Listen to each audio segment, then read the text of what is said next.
I'm excited to have everybody join us this evening. My name is Janice. I'm the marketing content coordinator at Zing Credit Union. I am also one of the financial coaches here. So if you have any questions about budgeting, savings, investments, or anything around those topics, feel free to let me know. I'll go ahead and drop my contact information in the chat box below, and you can always send me an email if you have any questions or just want to dabble in those topics. A couple of house rules this evening. If you prefer to leave your camera on, feel free to do so, or you can turn it off, whatever works for you. As long as your mic is muted, so we're not disrupting the other attendees here this evening.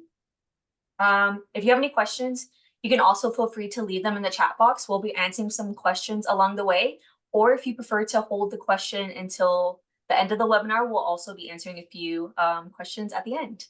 Without further ado, I will go ahead and hand it over to our presenter for this evening, Elder Law Attorney Frank Danzo. Take it away. All right. Thank you very much. So I'm Yeah. just setting up my chat window here. So make sure I can do that. Yeah. There we go. Okay, welcome everybody. I hope you're having a good week here on your Wednesday. And my name is Frank Danzo. I'm an elder law and estate planning attorney, and this is actually my 30th year doing this, believe it or not.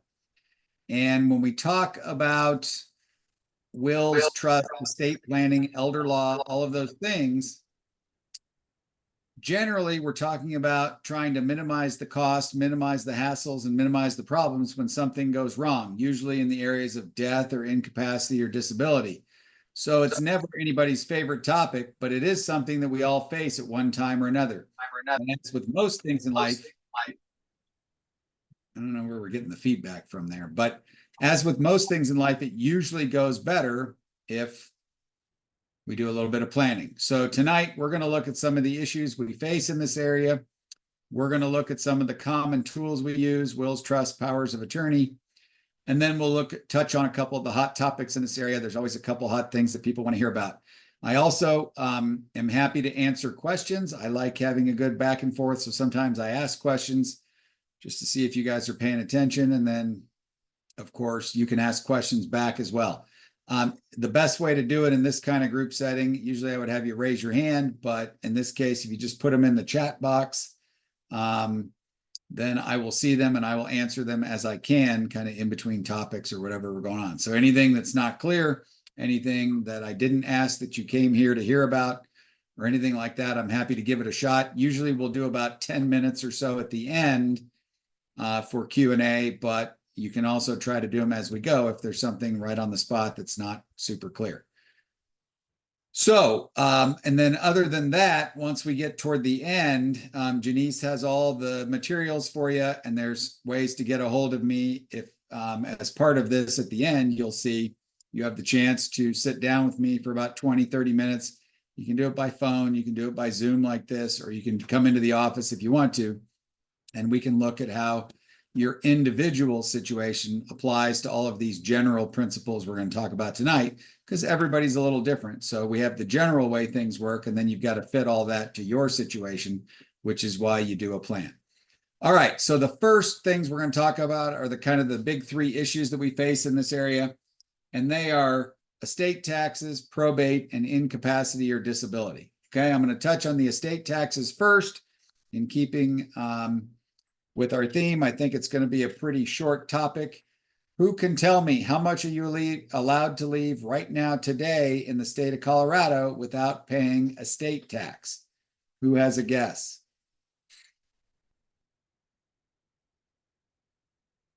It's a bigger number than you think. Yeah, you can put it in the chat box, or you could unmute if you wanted to say something, but all right, I'm going to tell you on this one since we're just getting going.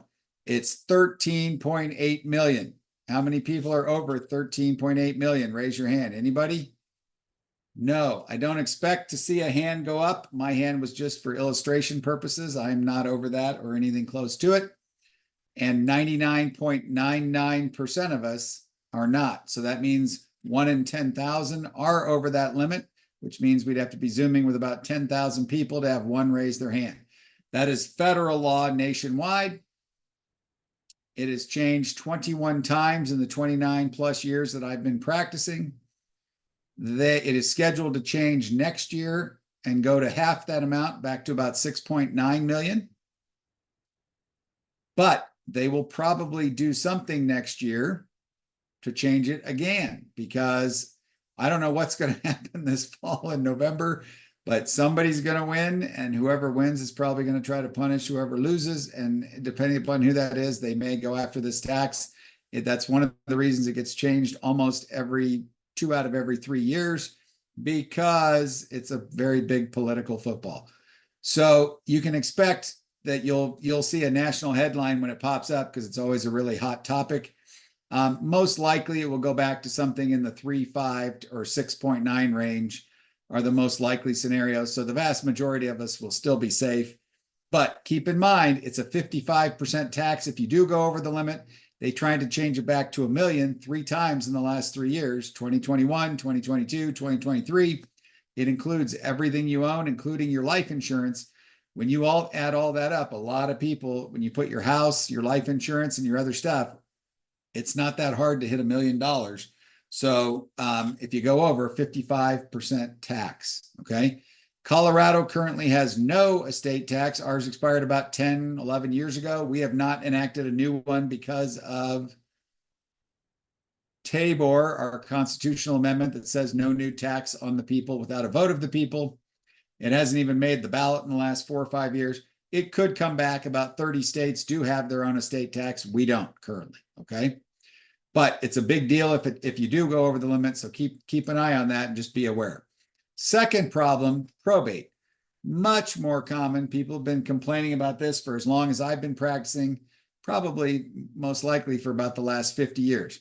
But probate's been going on for about 800 years and about 250 years in this country, okay?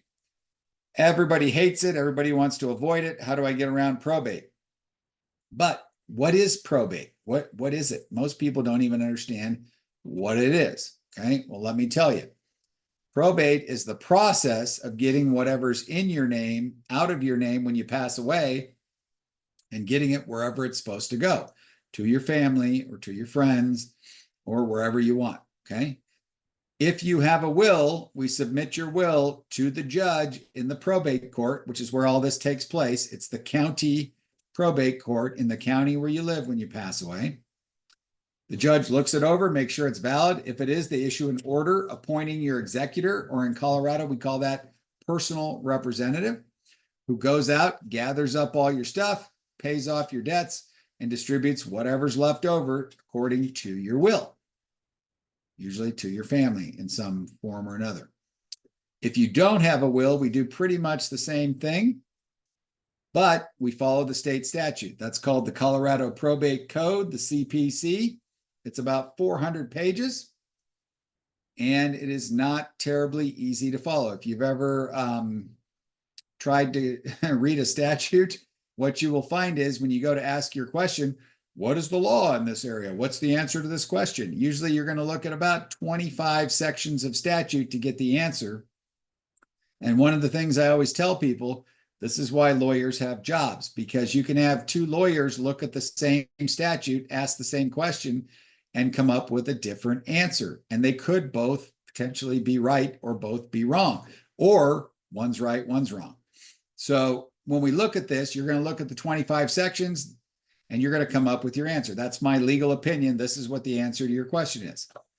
Another lawyer could look at the same 25 sections, come up with a different answer, or they could look at different sections, come up with a different answer. Some of them are the same, some of them are different, whatever, and come up with a different answer. Usually what happens is we do it, we look at our answers. A lot of times we agree, that's the answer. Sometimes we don't agree, but we talk about it and we're like, oh yeah, you missed that section. That needs to be in there. That does change the answer. Now we're in the same. And then sometimes we don't agree and we go to and say, Your Honor, in the court, we don't agree. We think this is the answer. They think that's the answer. You tell us what's the answer. That's called litigation.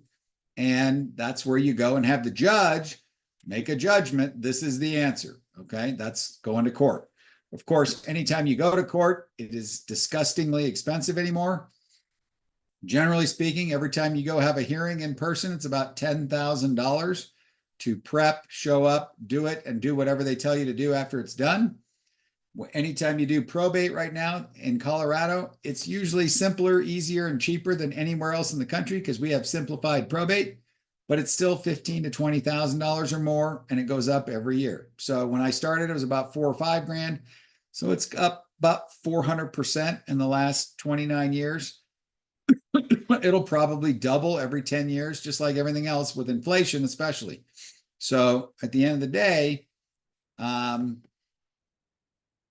if you can avoid it, it's not the end of the world if you have to do it, because it's not like California or New York where it starts at 100,000, but it's not good. It's not fast. It's not cheap, and it's not easy, and it's less that goes to your family. That's why most people try to avoid it or want to find a way to avoid it, because even though it is the default and even though it will get it done, it's not the most efficient way to do it. Okay.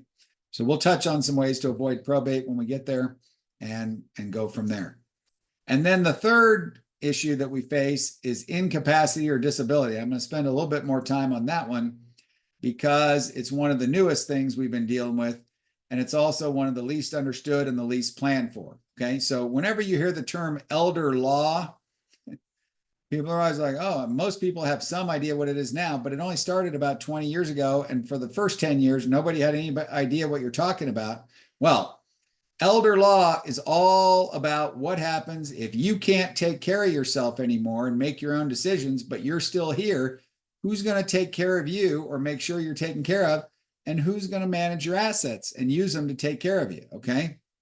And the default, if you have nothing in place, which about 90 to 92% of people, that's the case, is you go back to the same probate court in the county where you live, and you have someone appointed to be the guardian, just like a minor child. They take care of you and make decisions for you. Where are you going to live? How are you going to be cared for? And then a conservator whose job it is to manage your assets and use them to take care of you. So it's called guardianship conservatorship. Okay. Each one of those procedures, about a 6 to 12 month process to get going. Each one's about the same as probate, about 15 to 20,000 to start. And then it goes up from there every year. And it also goes up if there's a problem. If anybody argues over who's in charge, how you're cared for, how your assets are invested, or how they're being spent, we're going to sort it out in the probate court. And it's going to be tens of thousands of dollars. My partner, if you go to our website or look at any of our materials at coloradoelderlaw.com, Marco Chayette, probably arguably the #1 elder law attorney in the state. All he does all day, every day, 5 days a week, probably 6 days a week, is contested guardianship, conservatorship, and probates. And it's ridiculous. It's ridiculous. And he's the busiest attorney in the office, one of the busiest in the state, probably the #1 as far as well regarded. You do not want to go see him.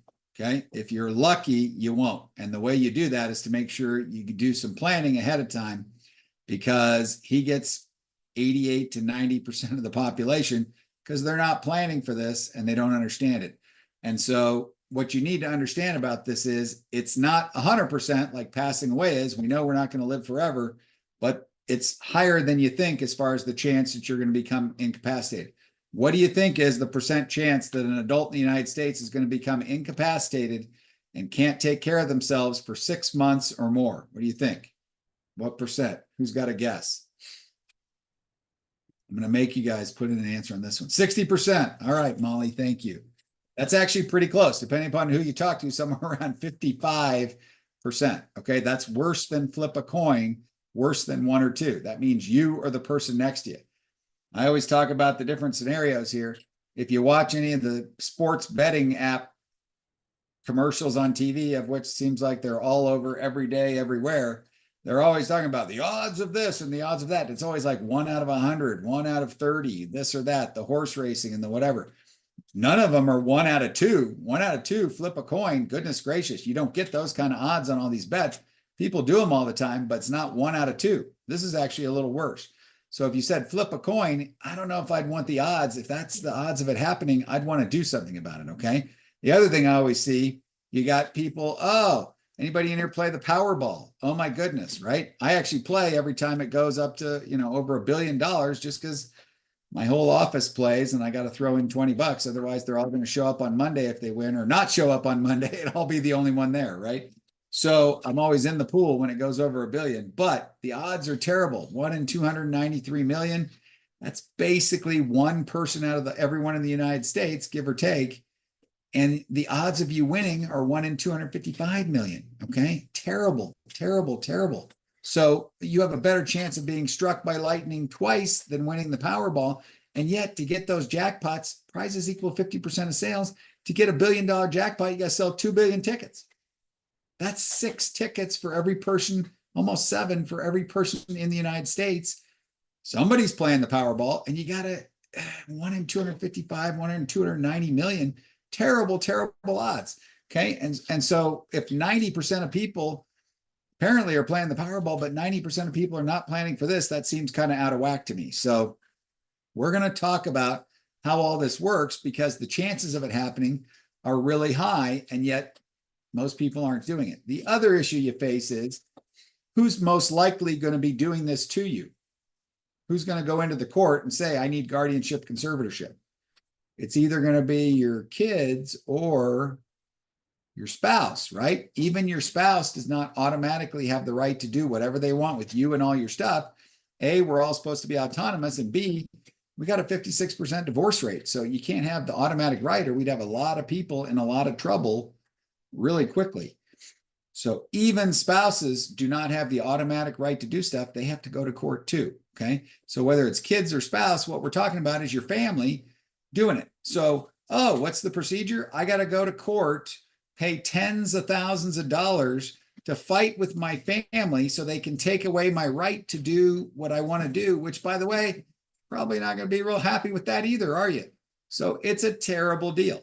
Okay. Far better for you to pick who you want to do stuff, give them the power ahead of time, and then have it all set up so if you need help, they can help you without having to go through the court, without having to make you get up on the stand, be cross-examined by the judge. Like, it's a terrible, they point out all the weird things we all do.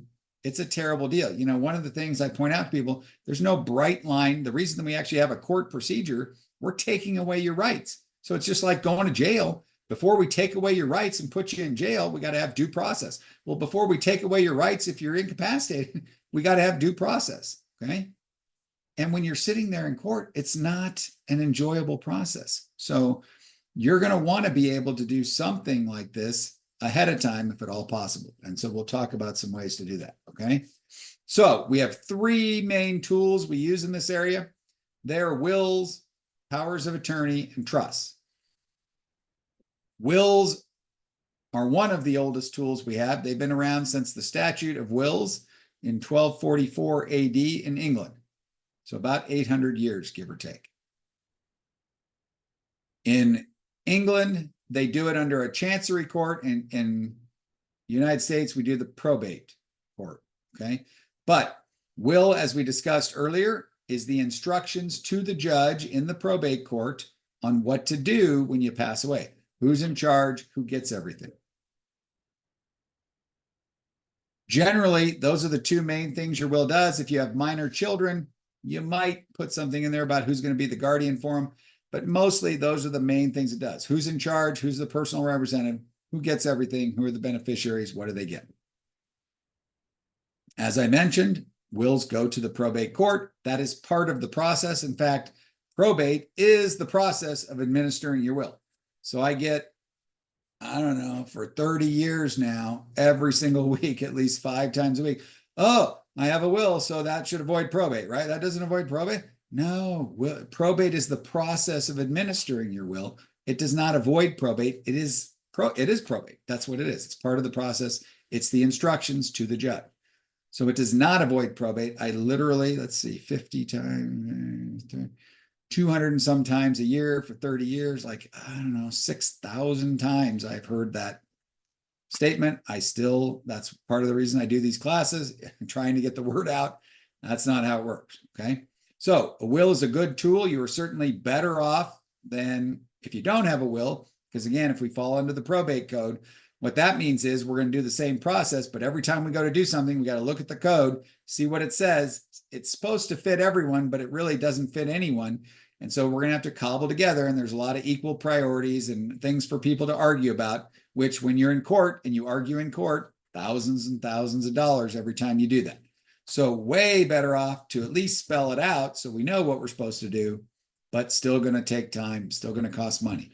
It takes about 9 to 18 months on average for probate. Again, it's about 15 to 20,000 to start, goes up if people argue or there's problems or whatever's going on.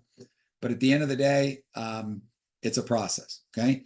Your will, you can do if you have capacity, and you can make your own, but there are very specific requirements to make a will. The vast majority of people, I would not recommend they try to make their own, because if you don't do it right, or you make stuff wrong, or you make stuff confusing, that's going to be more for everybody to fight about. And when you're fighting at $400+ an hour, which is what most probate litigators charge these days, $400 to $600, it's a disaster, because you got them on both sides now, and you're talking about tens, if not hundreds of thousands of dollars to try to figure out what you thought you did versus what you actually did.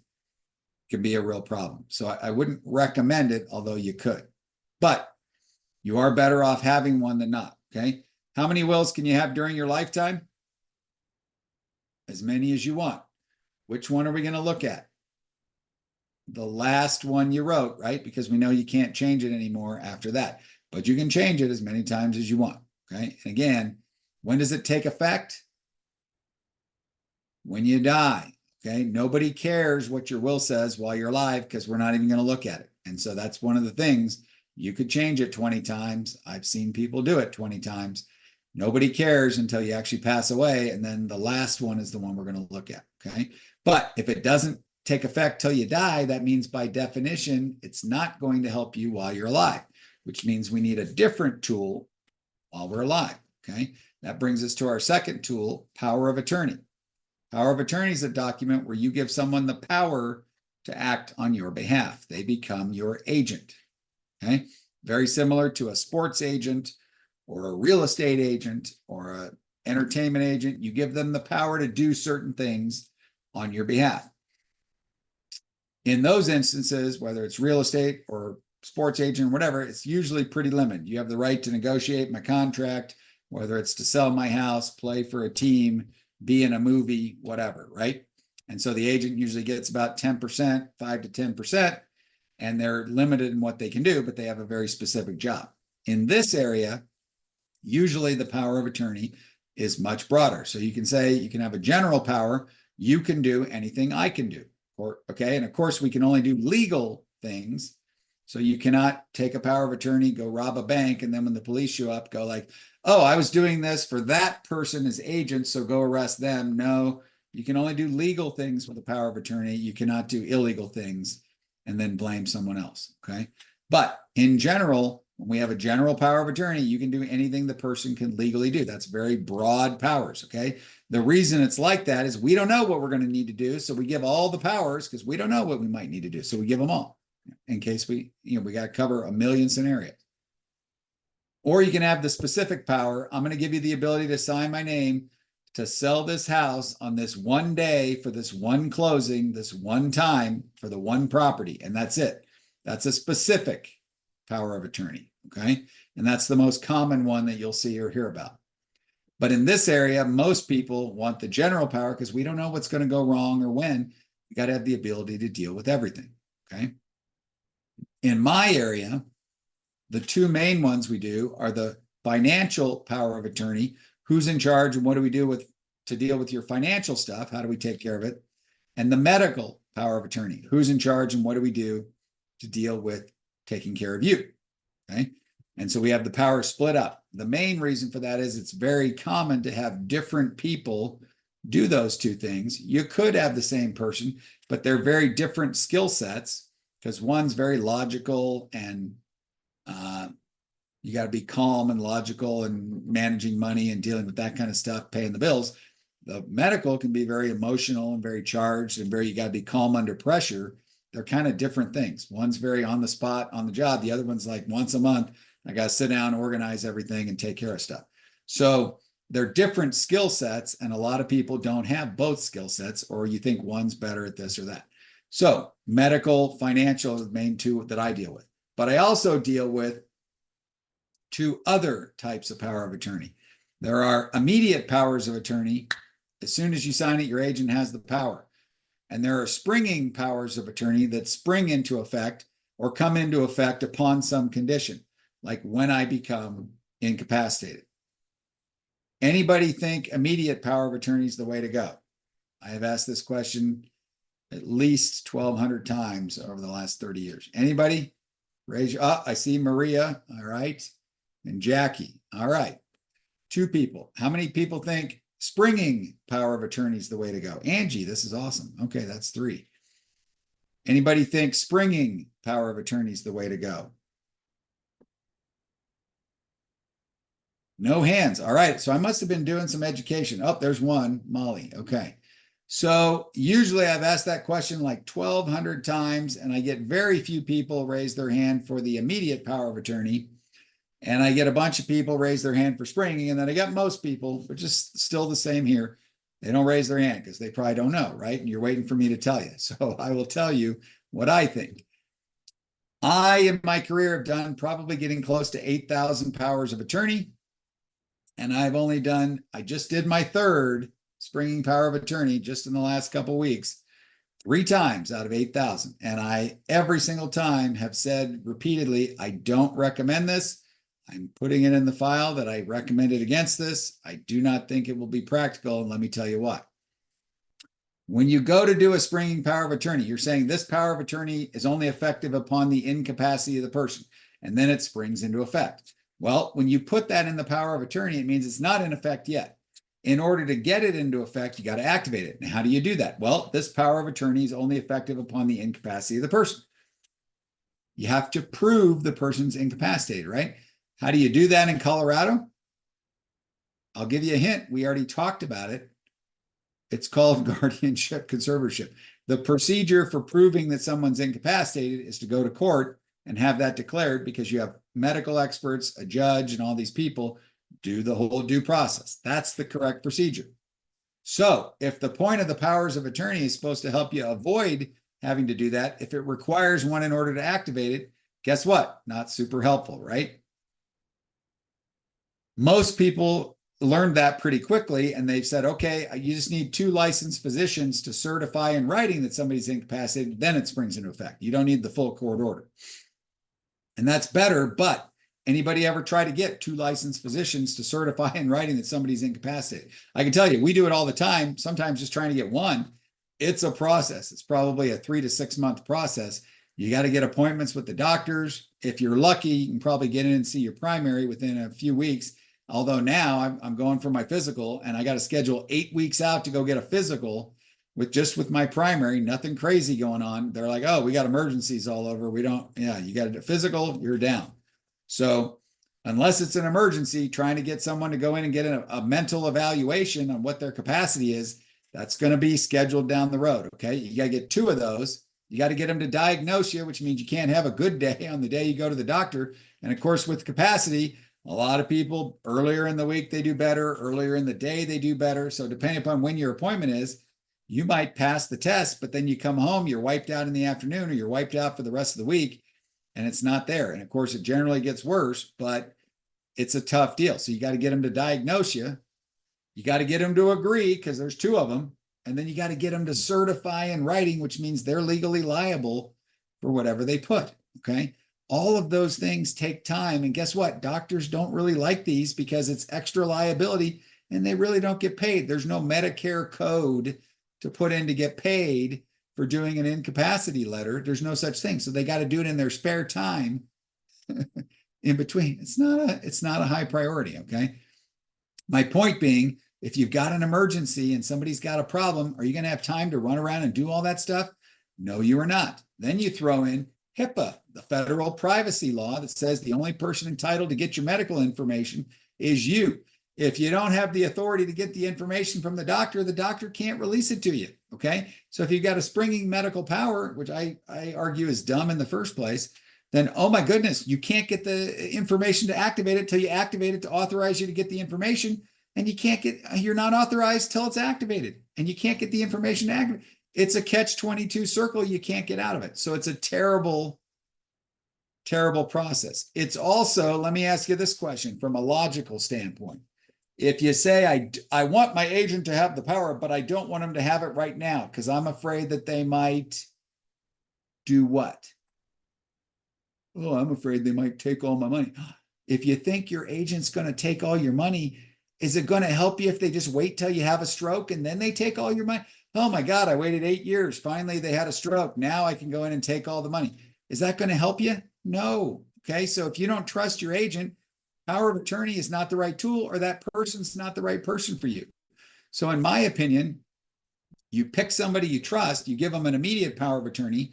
And then the third little thing is you keep it in your possession because they can't run around and do stuff with it if they don't actually have it in their possession. I would rather it takes them a few days or a week to go get it. Oh, yeah, it's in the safe deposit box, it's in the safe at home, whatever.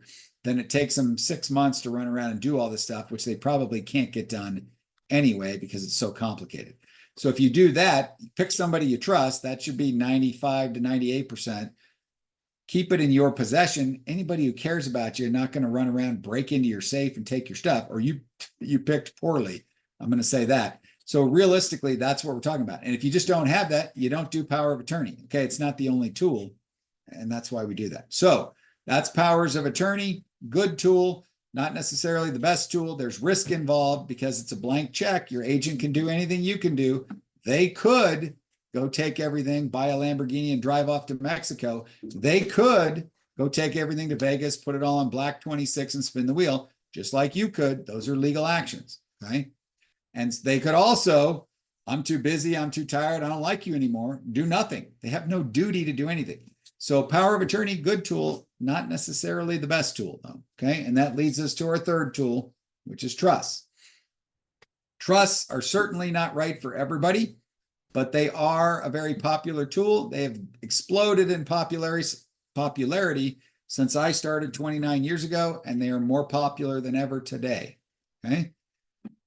Most people think trusts are the hot new thing that they started about 50 years ago, and they did become popular or start becoming popular in the United States about 50 years ago. But trusts have actually been around for about 2,000 years. The first trusts were actually created by the Romans about 2,000 years ago. So they're actually older than wills by 1,200 years or so. Right? And what would happen was the soldiers in the Roman army would say, okay, I got to go off to war and I hopefully will be back, but I might not be. In the meantime, I am appointing you as trustee of my lands and of my household and of my fields and of my family. And you got to take care of them while I'm gone and give them back to me when I come back. And that was the first trust. Okay. And sometimes they didn't come back. And you see the movies where the steward is in charge and the king never came back or whatever. And they've been holding and waiting and holding for him to come back. And it goes on for a decade or more. But a lot of times they did come back. And of course, you better have done a good job or, they come back and kill you or do whatever, demote you or do whatever. So those were the first trusts. Okay. And trusts have been going on through the years. Shakespeare set one up in the 1600s, still going on today, like billions of dollars in it. Of course, all your Rockefellers, Kennedys, and whoever, Trumps, and everybody have trusts. But probably the most famous trust is the King's Trust in England. That's been going on for about 700 or 800 years since the Magna Carta. And the king does not actually, and the royal family does not actually own all of Buckingham Palace and the crown jewels and all the different estates and all the different, probably $1 trillion of stuff. It is in the King's Trust, and the royal family are the beneficiaries of that trust according to the rules if they're in the royal family. One of the interesting things you saw when you saw Meghan and Harry renounce their stuff, they renounced being part of the royal family trust because it had certain duties they had to do in order to get certain benefits from the trust. And they gave up the money and the secret police or service or whatever they are that they have and all these things to go just be regular people over in somewhere in Washington or wherever they are. And so that was a big deal because it had not been done for many years. I believe one of the guys back in World War II, one of the princes renounced his title as well. That's what that means. You're opting out of the trust, no longer being a beneficiary, and you're not subject to the rules and duties, but you also don't get the benefits anymore. Okay. So that's probably the most famous trust. For the rest of us, a trust can still be a good idea, because what we're saying is we're going to have a private contract that says who's in charge and what do we do to take care of me and take care of my assets if I can't do it for myself, either because I become incapacitated or if I pass away. So that's what that private contract does, which is very powerful in the area of estate planning and elder law. Okay. The biggest difference between a power of attorney where you give someone the power to do stuff and a trust where you do give the powers, but you also give duties and responsibilities. So you must do certain things like take care of me and use my assets for my benefit. You must not go to Vegas or get a Lamborghini and drive off to Mexico or whatever. So you have to do stuff. You have an affirmative duty and you are barred from doing other things. That's a huge difference from powers of attorney where they can do whatever they want. Okay, so that's probably the biggest difference from a protection standpoint. But if you follow that, you can avoid all of those court issues we were talking about, probate, guardianship, conservatorship. You can also protect your beneficiaries so the trust can continue on after you're gone, and it can protect children and grandchildren. That's an extremely popular ability. Asset protection, huge issue these days. It's one of the hot topics I'll talk about in a bit.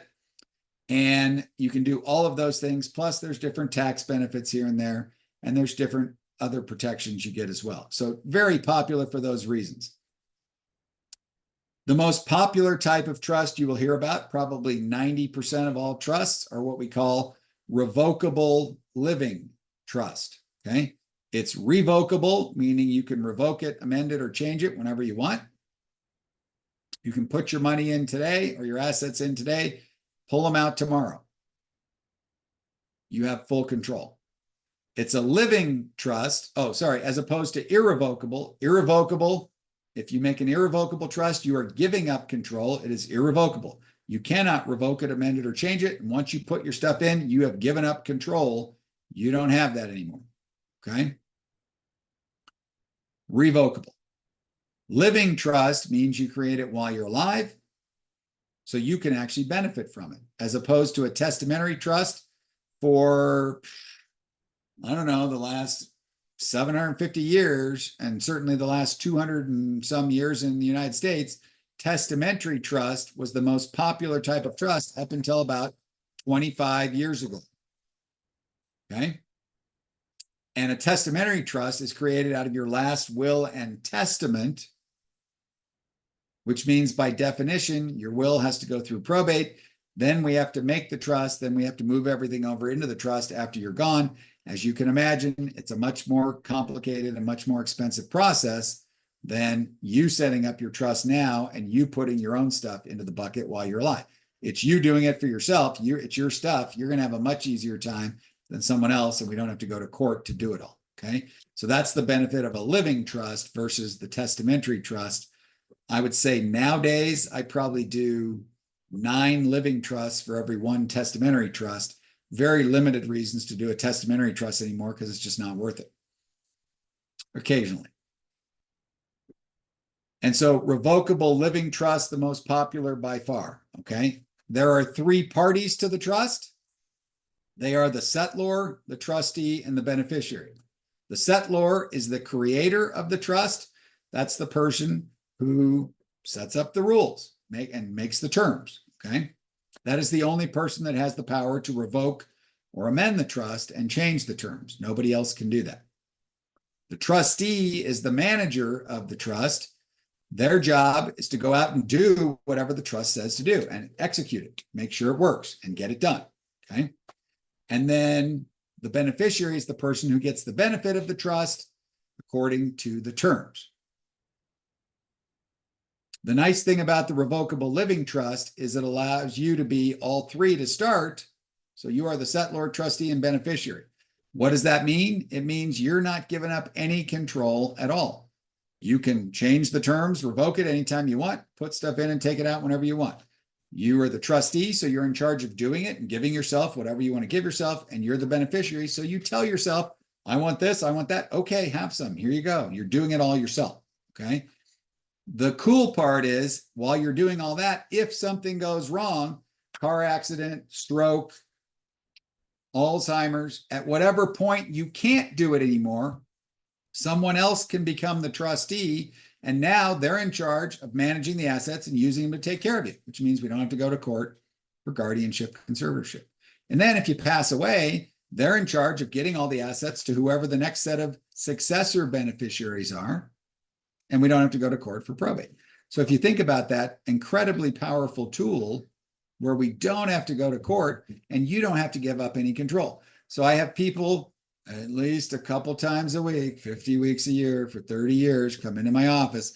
Oh, I really don't think I need a trust. I don't want a trust. What do I have to do to not have a trust? And I'm like, oh, you can do a lot of things, but none of them are going to be as good as the trust.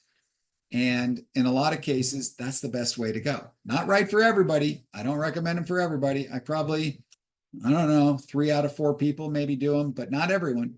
But it's something not to be afraid of. It's a very popular tool for a reason, because it's the most bang for the buck when we talk about all the extra protections, all the avoiding of the going to court, protecting beneficiaries down the road, all of those benefits you get, your family gets, and they don't have to pay a bunch and all this stuff. So that's why people like them. All the other alternatives are lesser. They don't cover as many things.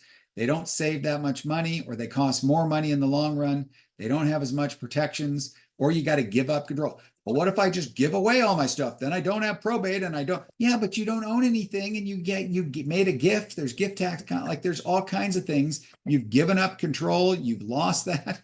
You've generated potential taxes, not just gift taxes, but sometimes capital gains tax. Like there's all kinds of things that can go wrong. So the point being, part of this is you want to look at your situation and see what's appropriate for you. It's not right for everybody, but it's something to consider when you talk about this. Okay.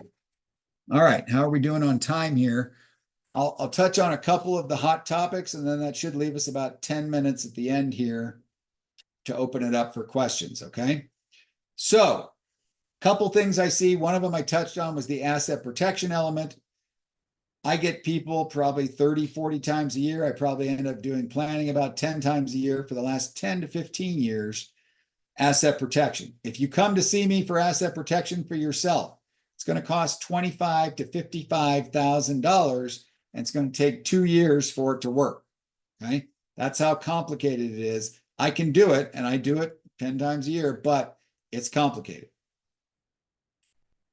As part of your planning on this, you can give asset protection to your family, to someone else, your spouse or your kids or your grandkids or your family, cousins, whoever you want to give stuff to. And it doesn't cost anything extra. You can do it as part of your planning, and it's included.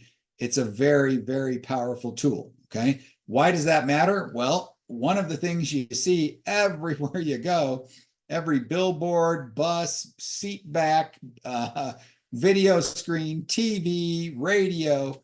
Have you been injured? $2.9 million.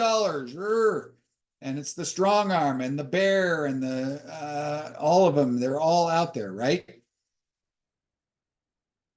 Liability, a huge issue. Everybody sues everybody for everything anymore. And so the opposite side of that coin is asset protection. How do I protect my stuff, everything I spent my whole life accumulating, so I don't get wiped out if I have an accident or some other problem? Part of it's your insurance, but part of it is asset protection. So it's a big issue people face. I get people asking for it all the time. That's one of the things you can incorporate into your planning as well. The other thing I point out, we do a lot of special needs planning for kids with developmental disabilities and handicaps, very rewarding stuff. But all kids need some level of protection anyway, okay? We got kids running around their 20s and 30s. It's a 56% divorce rate. That's a wipeout. You got them starting new businesses, 80% small business failure rate in 5 years. That's 4 out of 5 fail. It's a wipeout, okay? 5-year lease, 5-year equipment financing. You open your restaurant or your business, boom, you go under. It's a wipeout, okay? And you just make stupid mistakes and do stupid things, or the economy crashes and you're the lowest man on the totem pole. So kids get wiped out all the time. It's been 15 years since the last crash. In 2008, 2009, 2010, I had 100 people a year come. My kids are getting wiped out. How do I protect them? This is how you protect them. You use the trust. You put it in trust form. They can't lose it. it protects them. Okay. That's the way to do it. The economy's gone up for the last 15 years. Everybody's waiting. When's the correction going to come? Who knows? But that's one of the things. It's going to be an issue. You want to be ahead of the curve and get the planning in place now, not after they get wiped out in the crash. Okay. The other hot topic that I see a lot is long-term care and Medicaid. Everybody's asking, how do I qualify for Medicaid? How do I pay for long-term care? What I can tell you with that is, this is part of the planning process. One of the first things we have to identify is, are we doing estate planning, which is I'm going to keep my assets, use them as long as I can, and then I want to pass them on to my family as efficiently and quickly as possible? Or are we doing Medicaid planning? I'm afraid I'm going to run out of assets and not be able to pay for my care, and I'm going to get wiped out. And I want to try to save whatever I can. You can't plan to keep your stuff till you die and plan to run out before you die. They're opposite directions. You can't plan to do both. Okay. So that's a problem. And that's one of the first things we have to identify, because Medicaid, very super every year, the rules gets more strict, harder to qualify. The government cannot pay for everybody. It's a welfare program for those who can't afford to pay for themselves. And of course, in 1985, you could have $1 million, back when $1 million was a lot of money, and you could give away your assets, have it today, give it away tomorrow, and then the next day say, I don't have any money, government take care of me. And they would. But they quickly, in 1986, they started catching on. And they're like, oh my God, we can't have everyone do this. You can't give it away to your kids and then come tell me you don't have any money. We got to pay for you. So in 1986, they started ratcheting down the rules, and they've been doing it every year for almost the last 40 years. Okay, we're at 38 years now. So Medicaid's welfare, basically, you can only have about $2,000 to qualify for Medicaid. That's it. There's other rules and there's other things, but it's very complex.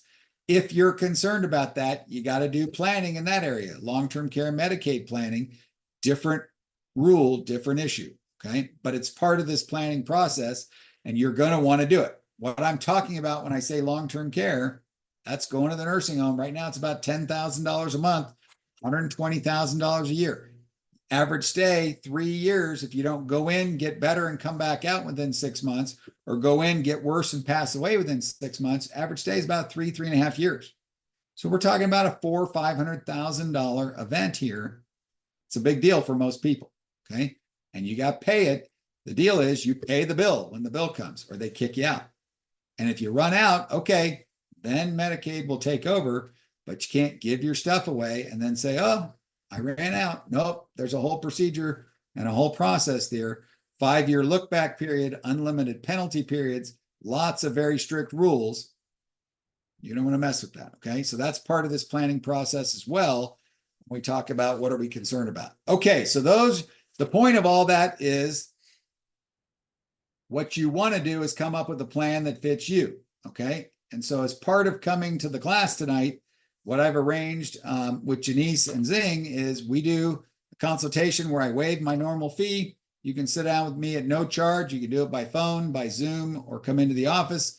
We can sit down for 20, 30 minutes, go through your individual situation, apply a lot of these principles, and then I can give you an idea. Okay, here are the issues I see. Here are the options for the different plans. And I can tell you a ballpark flat fee cost. This is what it's going to cost to do it.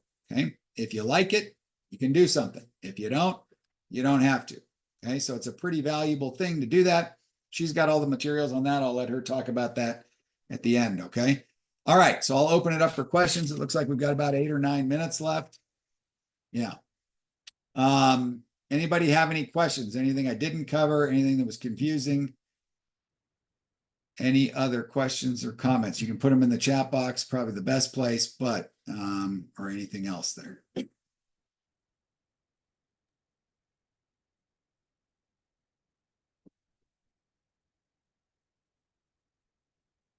Okay, I guess no questions. All right. Well, then I will not make everybody sit here. Thank you guys. Whoops, maybe. Oh, thank you. Thank you. Okay, great. I'm glad you guys came. Hopefully it was helpful and informative. Janice has all the materials. If you want to get a hold of me, you've got our email, website, phone, any of those are fine. You can reach out by any of those. I think she posted some of them on there already, certainly the email. So any of those are fine. If you do want to reach out to me, feel free. We can set you a time. Otherwise, have a great rest of your week, and we will hopefully talk to you soon. Okay. Perfect. Thank you so much, Frank, for joining us this evening and presenting all this. I just want to reiterate what Frank earlier mentioned. I will be sending out all the information, a couple of packets that Frank has prepared for us. That way you can also get a hold of him. It'll just give you some insight about him and his website. And then I'll also have the information about that 30 to 20-minute consultation as well. We'll also be sending out a recording of the webinar as well. Just wait about 24 hours and that should be up, but you should be expecting that in your email within 24 hours, sorry. But if you have any other questions, you have our contact information in the chat box below. Feel free to reach out at any time. And I hope everybody has a good rest of your evening. Okay. Thanks, guys. Have a good night. Thank you, everybody.